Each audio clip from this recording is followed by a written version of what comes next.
this is a liquid nitrogen bulk tank, we call them. And this one in particular, we just have a couple of inches of liquid nitrogen in the bottom, and the samples are stored in the vapour phase. It's still really cold. We store embryos and sperm.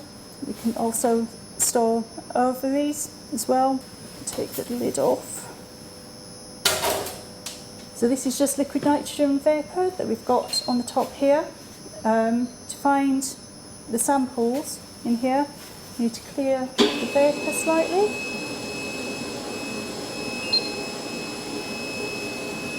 And this is just liquid nitrogen being brought in from a tank outside, just to cool everything down, because the temperature difference between the liquid nitrogen and the air is very big.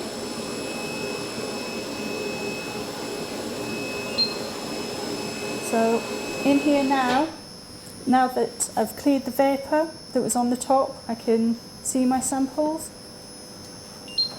So now I can pull out these samples. So in here we've got little tubes that have a small amount of sperm in there, and they fit in these boxes, so we can fit 100 samples in each box, 5 boxes in each rack. I'll just pop that back in before it gets too warm. And I think in here we've got something like 76 of these racks, so that's a lot of samples. One of the main reasons that we freeze these samples down is that all of the mice that have samples in here, they've got lots of different mutations that are all very important for the scientific community. We don't want to be breeding lots of mice that are not required, so we freeze them down if the scientists aren't working on the particular lines anymore. And it's also a lot cheaper to keep the samples in these dewars. It's a few pence a day to keep them stored in liquid nitrogen, rather than many pounds per day or week to cover the cost of changing and bedding and diet, and people coming in to check the mice every day. So one of our important parts of the job is to transport these samples around the world.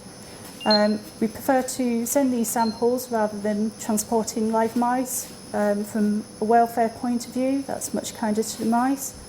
There can be scientists all over the world, in America or Japan, Australia, who are interested in the mice with these mutations.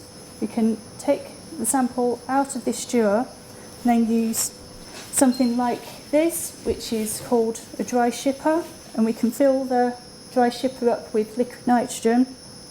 The liquid nitrogen gets absorbed into the polystyrene. These samples then go in here. We've got a polystyrene bung that can go on the top to keep the samples nice and cold. The liquid nitrogen that is in here keeps the samples cold enough for about 3 days transportation, which is more than enough time to get these samples all over the world.